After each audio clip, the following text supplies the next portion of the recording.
I've been in a leadership position now for over 30 some years. So in the early days, it was like, an employee would ask, well, why are we doing it that way? Why aren't we doing this way? And it was almost like your parent, because I said so, where that kind of response may have been okay 20 or 30 years ago. That would not fly today. You would be flamed online as some sort of tyrannical nut job if you responded with an answer like that. So the entrepreneurs or owners that have not been able to make that change, I think, have been marginalized, or they've just ruled the company through fear and force. The two F words in business, fear and force, will get the job done. But I think as time goes on, that those two F words are going to become more and more considered true F-bombs in the world of business.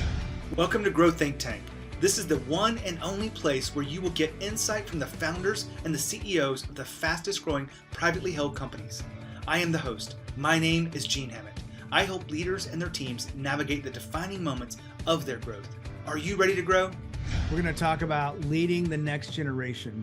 We haven't done a whole lot of generational leadership conversations inside this podcast, but it's something that I feel like we need to cover. I think that this Generation X, Generation Y, Z, it can get confusing, but things are changing, and you should understand that command and control doesn't work anymore. And you also will know that you can't force your way through that. You can't lead by fear, because today's employees just won't accept it. You want to make sure that you're evolving with the times. Our special guest today is Brad Kugler. He is the CEO and the co-founder or co-partner of DirectMail 2.0. I don't know why I flubbed that a little bit, but DirectMail 2.0 is a unified platform that tracks your effectiveness and really analyzes how you get more effective in your marketing campaigns across direct mail and the digital world. So we have Brad in here to talk about his insights and perspective on leading the next generation. I like what he talks about, people that are empathetic. You've got to have a connection to empathy in leadership today that wasn't required 20 years ago. We both learned from leadership that was a little bit more do it because I said so. But in today's world, that doesn't work the same way. So you want to make sure that you tune into today's episode so that you evolve to be the leader that your team needs you to be. In fact, the core of my business is helping you understand what's getting in the way of you being a leader. And if you want to grow your company, you've got to be the best leader you can be. You've got to move from different levels,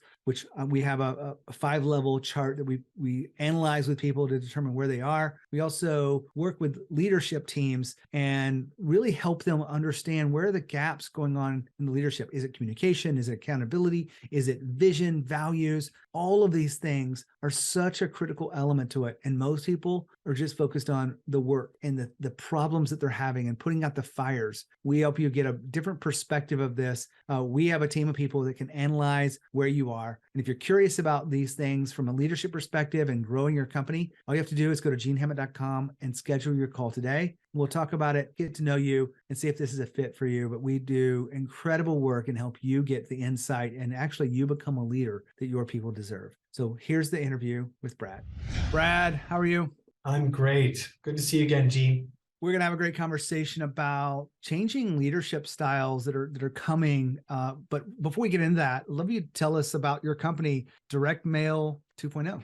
Great. So DirectMail 2.0 is a marketing technology company that is focused on lifting the results of traditional ink on paper direct mail, the junk mail you get in the mailbox. With today's technology, we have a process that usually will increase the results by 50% if you're doing direct mail by using our service. It's only a few pennies per piece. That's incredible. I guess you guys track the results to be able to come up with that claim? Yes, we track the results. We report real time on a dashboard so the advertiser or client can see the results of their direct mail campaign. How many people are going to the website? They're calling. Are they using the QR codes? Are they texting back? Are they phoning? Are they even showing up in the brick and mortar location? We can track all that real time with the direct mail campaign and our digital campaign on top of it. So where do you think marketing is going over the next few years? Because I think it's changing pretty fast. What do you think is where it's going? What are the trends we should be aware of? Sure. Obviously, AI is the buzzword now, and artificial intelligence can look at marketing data and make decisions very quickly. Right now, there's an overload of data that comes from marketing. The response rates, the time of year, the geography, are they going to the website, are they calling, how are they responding, what is the creative assets that they're responding to. So you get an immense amount of data from marketing action. So using these new AI tools that can look over all of this data very quickly and parse it and provide very incremental changes that could probably even make a very incremental lift. But when you're talking about spending potentially hundreds of thousands or millions of dollars, a 2 or 3% lift could mean millions of dollars of new revenue. So, being able to look over this data and provide quick real-time changes, it's going to be one of the biggest changes in marketing since internet marketing came onto the scene 25 years ago. So we are about to have another revolution in digital marketing in the next 2 or 3 years. Well, I can imagine, because I know a lot of digital marketing companies, they have a younger staff. Like your team has got to be younger than you and I. Yeah, it brings up a good point. So, a lot of people hear direct mail, oh, that's dead. If you aren't doing email marketing or social media marketing, or you aren't advertising online, you're missing the boat. Well, there's some very solid truth to that. However, there's many studies that talk about millennials and Gen Zers who are screened out. They get about 10,000 digital messages a day. So what's happening is you're having kind of a rebirth of tactile marketing. Tactile meaning something you can touch and feel. It comes in your mailbox. You get maybe 2, 3, 4 pieces in your mailbox. Well, what do you get in your email inbox? 300 a day? How many digital ads are you seeing a day? Thousands? So this direct mail thing is sort of becoming new again. And you mentioned millennials and Gen Zers, they seem to be the biggest recipients, or I shouldn't say recipients, engagers in direct mail. So obviously having some of these people on your staff who understand the current marketing trends and see the value in direct mail is key. So yes, most of my staff is under 30 years old.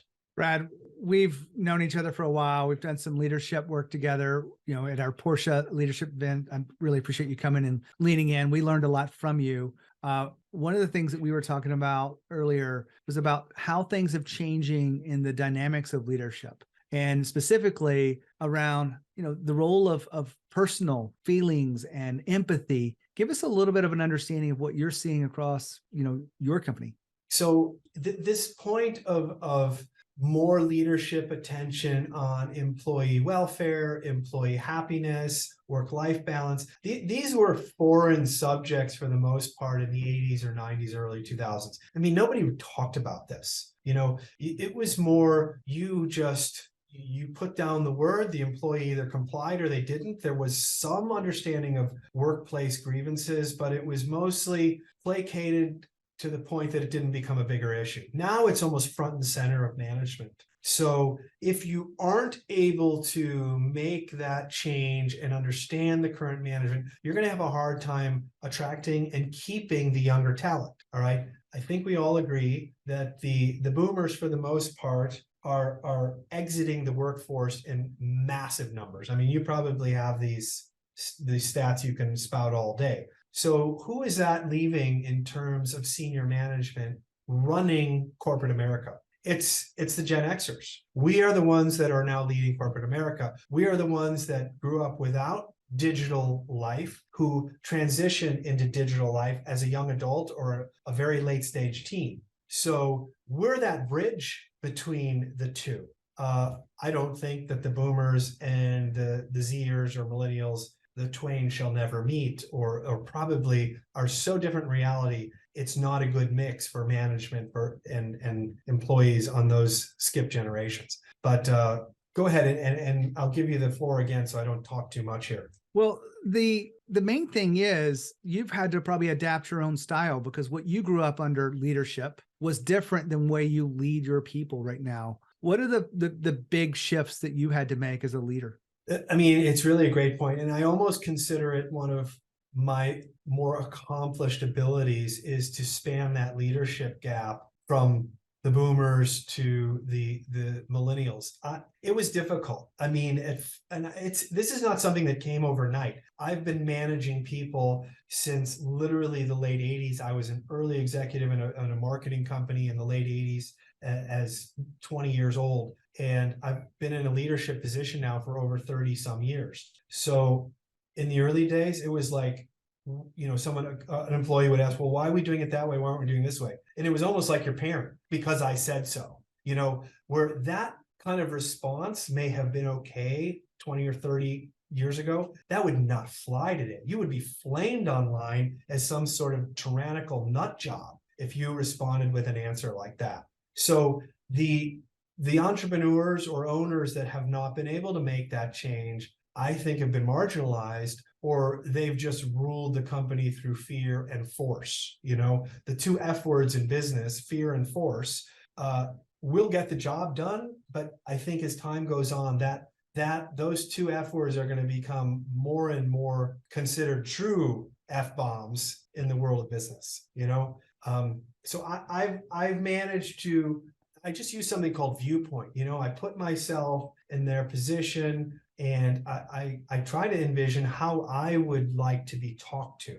And it's my job to translate and understand their position and communicate what I need while accepting and understanding their concerns. And again, it was a difficult change, and it's taken years. And I'm still learning every day, to be honest with you. This is a new challenge. Now, Brad just talked about leadership changes. Here's the reality. If you don't evolve, you will die. This is a phrase that we use inside of our sort of tagline for this podcast. I don't mention it much, but the reality of this, if you're not willing to evolve as a leader, you will suffer a long, slow death, a death of many cuts, as they would say.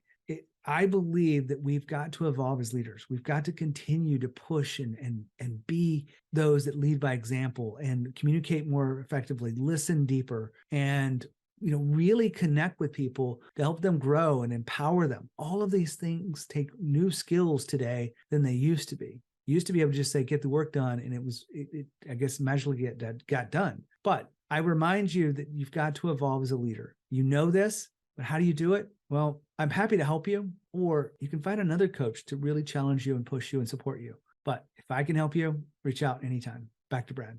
Brad, I want to go back to something you said earlier about attracting and keeping the younger talent. Because of digital agency, you're on the edge of you're hiring people. You guys are growing fast. What have you been faced with? What are people asking for in their work arrangements to attract the right talent for your company? Well, I mean, one of the biggest things that almost didn't exist 3-4 years ago pre-COVID was this hybrid environment, work from home environment. Honestly, if they weren't a programmer and someone asked to work from home, it was almost like, excuse me, what do you mean? You don't want to come to the office? See ya. And because of COVID, we learned that it's possible to work from home, even in a collaborative office environment to some degree. I'm still not a super fan of 100% remote work, but I understand the feasibility of a hybrid environment and that it can work. And it does improve the work-life balance. So it got to the point now, come forward to 2023, if that isn't an option, you are just not going to be able to attract talent. If it's out of the realm of possibility, you've just eliminated 70% of the candidates from your hire bank. Now, obviously, if you run a manufacturing plant or a service industry, people understand that situation. But in a digital agency environment or a tech company, you have to be able to zig and zag. You have to be malleable. You have to listen, and you have to empathize, or your career will be short, or your business will be. Just as a side note, is there anything that someone has asked for, and maybe they didn't get hired or whatnot, but is there anything that a younger employee's asked for that you're just like, really, that's where we are now? I think that started with the work from home situation for sure. And it took me several weeks or months to sort of understand that. And then we came back to work. I'll be honest with you. We came back to work, and it was sort of, no, we're 100% in the office. And then I gave everybody a free day, and then it became 2 days. And, there has been some inklings of the 4-day work week schedule, work 10 hours, 4 days, and then that Friday or Monday is completely off. That one's been hard to swallow, and I have been asked that a couple times already. My guess is that will probably become a reality in the next 2 to 3 years. I've already started working out, well, within my own mind, how am I going to accept this? Because it goes against my core being, but I think it's coming. I really do. I don't disagree with you. I think that, I'm getting to the place in my life where I'd like to be a 4-day work week as well. Yeah. So Yeah. might be a little easier for me.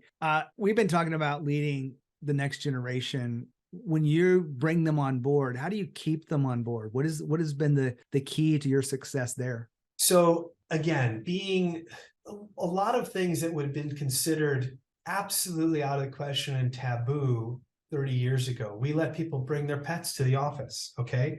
We stock we have 2 refrigerators filled with drinks and, not just cheap sodas. We're talking the expensive LaCroix flavored sparkling waters.